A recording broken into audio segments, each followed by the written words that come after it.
Spirit, and those who worship him must worship in truth and spirit. Grace to you and peace from God our Father, the Lord Jesus Christ. This is the day that the Lord has made. Let us rejoice and be glad in it. Let us pray.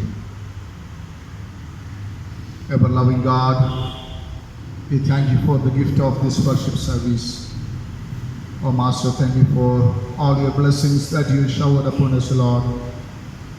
God our Father, Creator of the world, out of love for us, you sent your begotten Son to this world. Oh Lord, now we worship you in truth and spirit. Be with us and help us to know about you, Lord Father. Especially we are celebrating this day as World Sunday School Day. Lord, bless all our children, our Sunday school, and all our teachers, Lord. Be with us and help us to know about you better. In Jesus' name we pray. Amen. Let us continue to worship Lord, singing hymn number 99. 99.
Adoration of Trinity, page number 190. Holy, holy, holy, Lord God of hosts, heaven and earth are full of your glory. Glory be to you, O Lord Most High.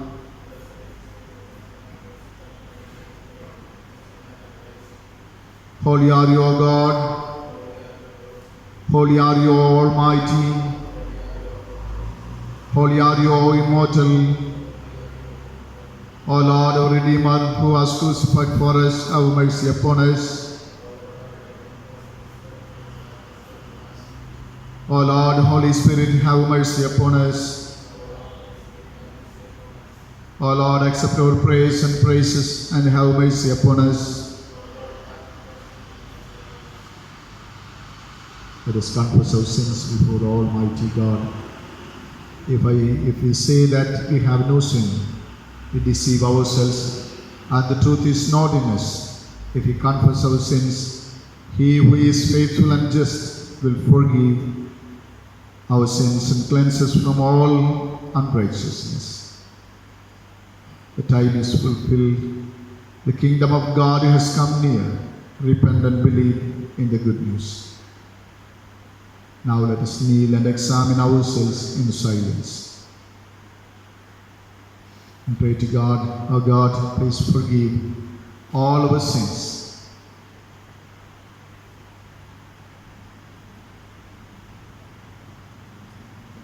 Let us pray together in unison. Page number 191, Confession Prayer. Almighty and most merciful God, we have heard and stirred from your ways like lost sheep. We have followed too much the device and desires of our own hearts. We have offended against your holy laws. We have left undone those things which we should not have done, and we have done those things which we should not have done, and there is no health in us. But you, O Lord, have mercy upon us, miserable offenders. Spare them, O God, who confess their faults. Restore them that are penitent according to your promises, declared to humankind in Christ Jesus our Lord. And grant, O most merciful God, for his sake, that we may hereafter live a godly, righteous, and sober life, to the glory of your holy name. Amen. O God, whose nature and property is ever to have mercy and forgive, receive our humble petitions, and though we be tied and bound with chains of our sins, yet let the pitifulness of your great mercy loose us, for the honor of Jesus Christ, our mediator and advocate. Amen. May the Almighty and most merciful Lord grant us pardon and remission for all our sins, time for amendment of life, and the grace and comfort of the Holy Spirit. Amen. Let us give thanks to God for all his mercies. Let us pray. Page number 192. God of all mercies, we, your unworthy servants, give you most humble and hearty thanks for all your goodness and loving kindness to us and to all people. We bless you for our creation, preservation, and all the blessings of this life, but above all for your boundless love and the redemption of the world by our Lord Jesus Christ, for the means of grace and for the hope of glory. And we ask you, give us such an awareness of your mercies, that with truly thankful hearts we may show forth your praise, not only with our lips, but in our lives, by giving up ourselves to your service, and by walking before you in holiness and righteousness all our race, through Jesus Christ our Redeemer, to whom with you and the Lord and the Holy Spirit be all honor and glory, now and forever. Amen.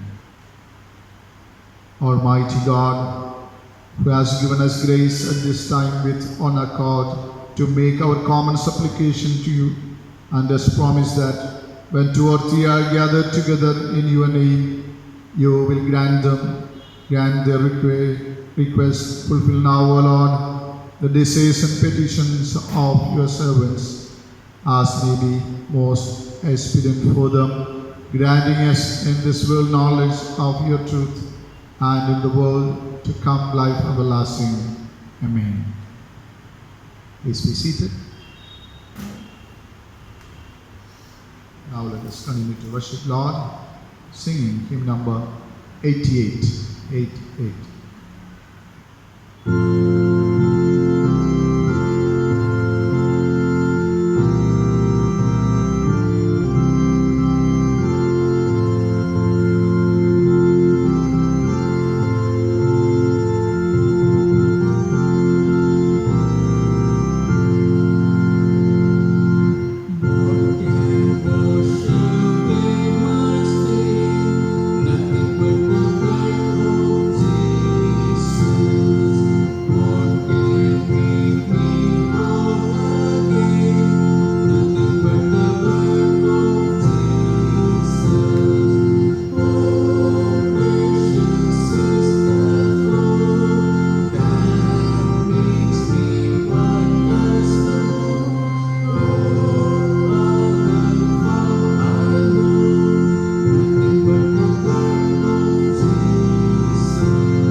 unison. Psalm 127.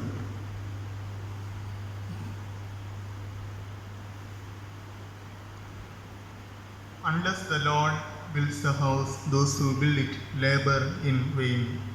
Unless the Lord guards the city, the guard keeps watch in vain. It is in vain that you rise up early and go late to rest, eating the bread of anxious toil, for he gives sleep to his beloved. Sons are indeed a heritage from the Lord, the fruit of the womb a reward.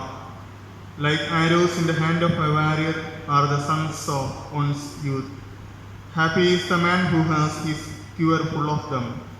He shall not be put to shame when he speaks with his enemies in the gate.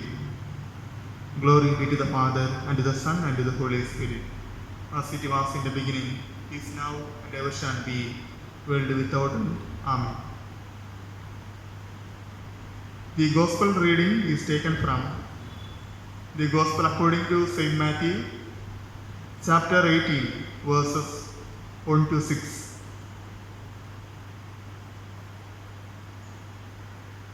The Gospel according to St. Matthew, chapter 18, beginning from verse 1.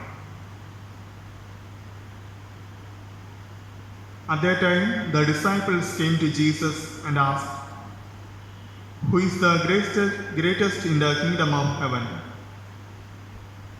Jesus called a child whom he put among them and said, "Truly I tell you, unless you change and become like children, you will never enter the kingdom of heaven. Whoever becomes humble like this child is the greatest in the kingdom of heaven. Whoever welcomes one such child in my name welcomes me. If any of you put a stumbling block before one of these little ones who believe in me, it would be better for you if a great millstone were fastened around your neck and you were drowned in the depth of the sea." Here ends the Gospel reading. Praise be to you, O Christ. Let us affirm our faith in the words of Apostle Creed. It is found in page number 205. I believe in God, the Father Almighty, Creator of heaven and earth. I believe in Jesus Christ, God's only Son, our Lord, who was conceived by the Holy Spirit, born of the Virgin Mary, suffered under Pontius Pilate, was crucified, died, and was buried. He descended to the dead. On the third day he rose again. He ascended into heaven. He is seated at the right hand of the Father, and he will come to judge the living and the dead. I believe in the Holy Spirit, the Holy Catholic Church, the communion of saints, the forgiveness of sins, the resurrection of the body, and the life everlasting. Amen. Let us intercede with God. Let us kneel and intercede with God.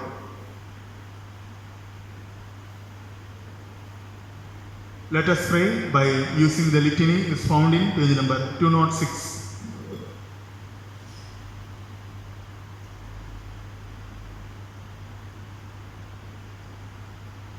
Almighty God, we pray for our country and for all the countries, that people may live in peace with justice and honor. Lord, in your mercy, we remember with gratitude the lives of those who have died in faith, and pray that the bereaved may be given strength and courage to follow in your way to the end. Lord, in your mercy, we remember the millions in our world who must go hungry today, all those who do not have even the basic necessities of life, and for whom life itself has become a burden. Lord, in your mercy, we bring before you the churches and the Christian congregations around the world, that the love, peace, and unity shown in Christ Jesus may animate them and flow through them into the world. Lord, in your mercy, we pray for all the women of the world who have been made victims of various forms of harassment, for all those who are suffering from character assassination. Lord, in your mercy, we remember those areas of the world where conflict and warfare is, that those working for peace and justice may not lose heart. Lord, in your mercy. Almighty God, we pray for the people who are affected by this pandemic. We remember the people who are in quarantine. God, we pray for all the doctors, nurses, and all the health workers, and those who are in front line for the eradication of this pandemic. Lord, in your mercy, let us pray together. Eternal God, our Father, we commit our struggles and sufferings into your Son's wounded hands, our hopes and aspirations into his praying hands, our poor, hungry, and exploited people into his just and caring hands, our living and departed into his hands that hold the key to the future. We lift up these prayers through him who has revealed the reality of divine love and the possibility of human love. Blessed be the Lord forever. Amen. Our Father in heaven, holy be your name. Your kingdom come. Your will be done on earth as it is in heaven. Give us this day our daily bread, and forgive us our sins as we forgive those who sin against us. And lead us not into temptation, but deliver us from evil. For yours is the kingdom, the power, and the glory, forever and ever. Amen. Please be seated.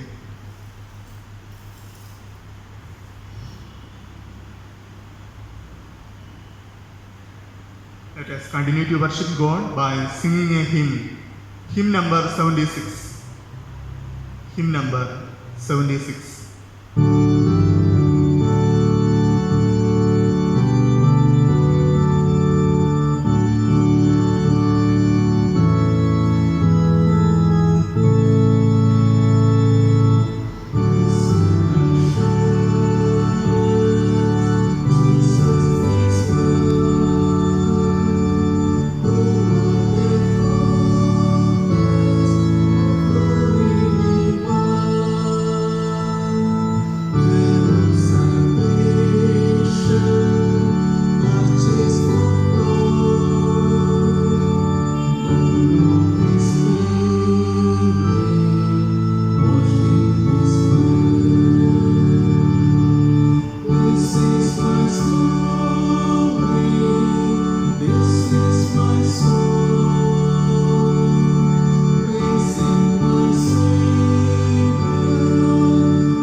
you all in the name of our Lord and Savior, Jesus Christ.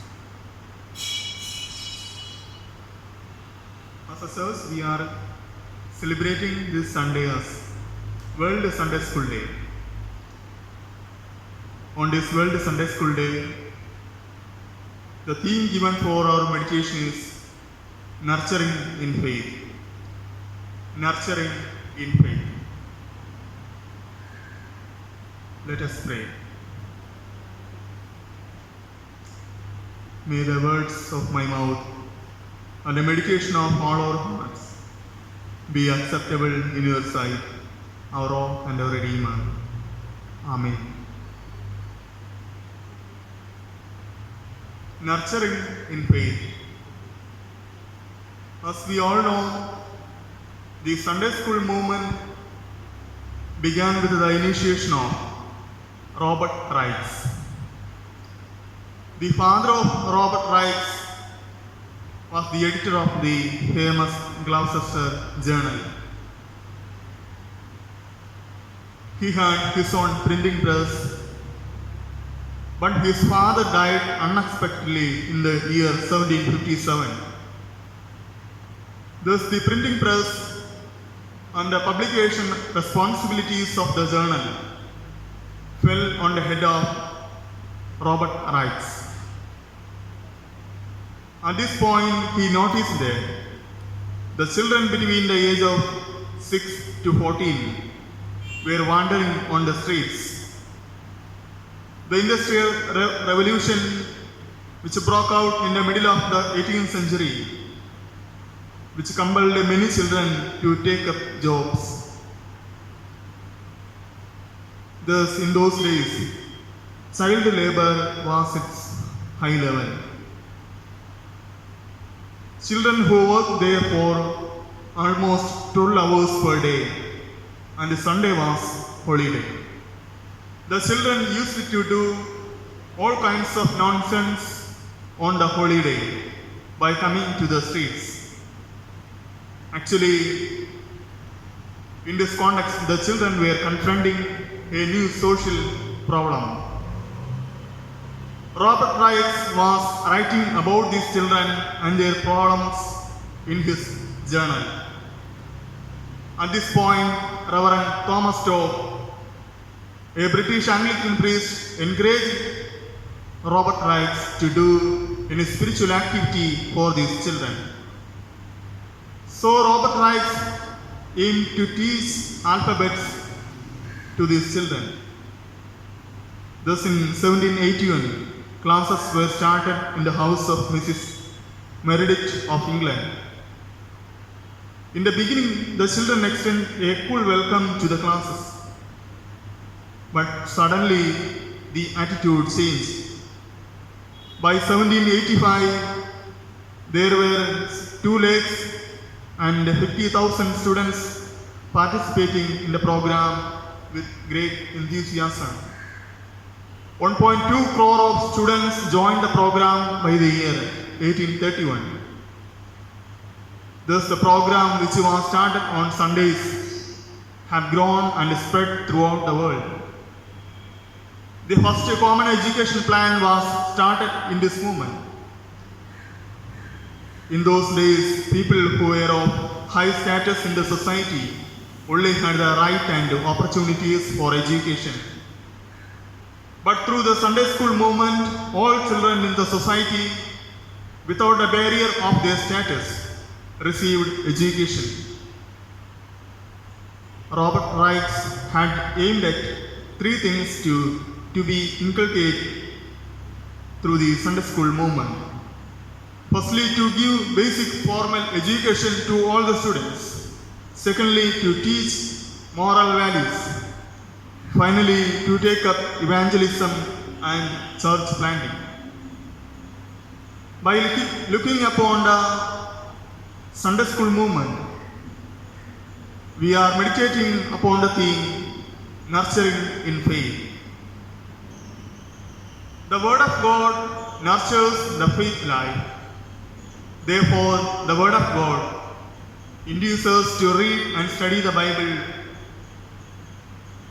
Proverbs chapter 23 verse 15 says, "My son, if your heart is wise, then my heart will be glad."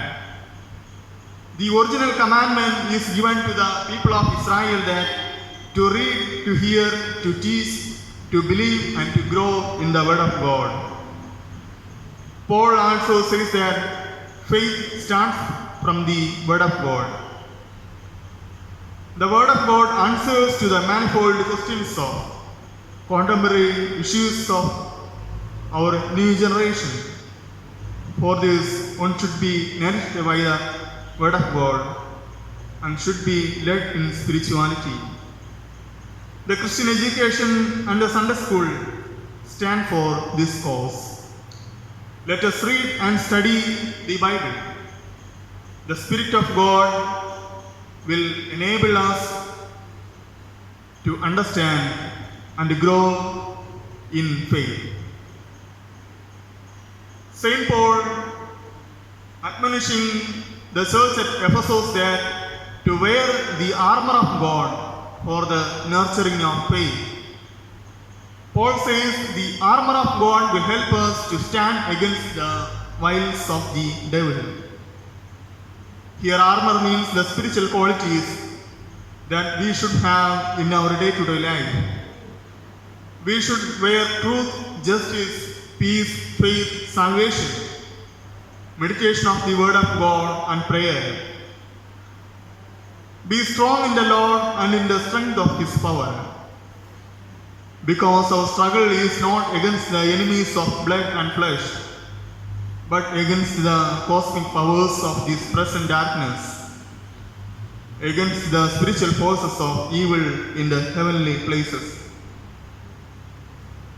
The armor of God is necessary for everyone to stand against the evils in the war fields of faith.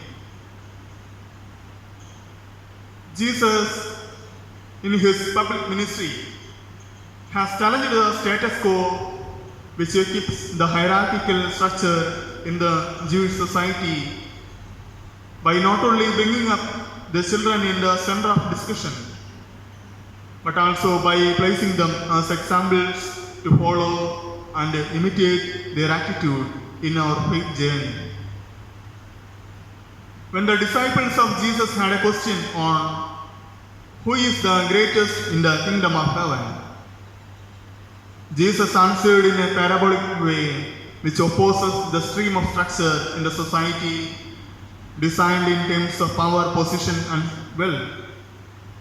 Jesus called a child and put the child among them and said, "Truly I tell you, unless you change and become like children, you will never enter the kingdom of heaven."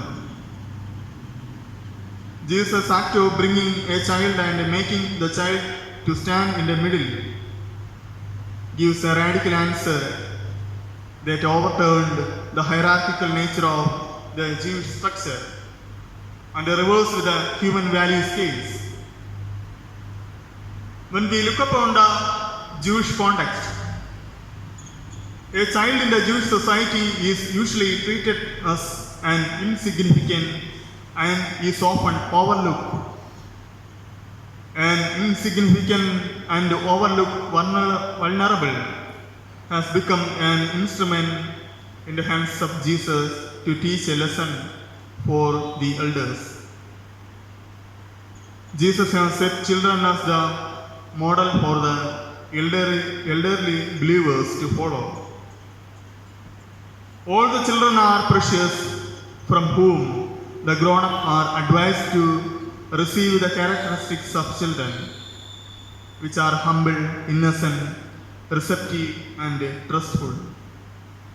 It is a message for the elders to be transformed like children. Everyone has to humble himself or herself to the status of a child in order to be greatest in the kingdom of heaven.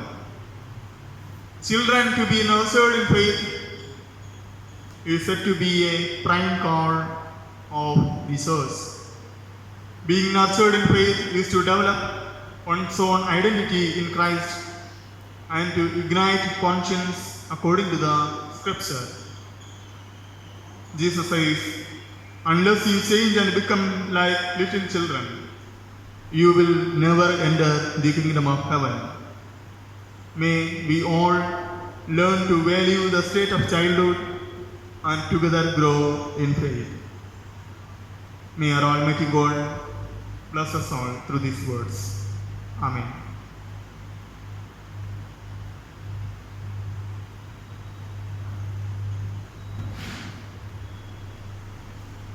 Let us humble ourselves and rededicate the mighty power of the Lord. So let us pray.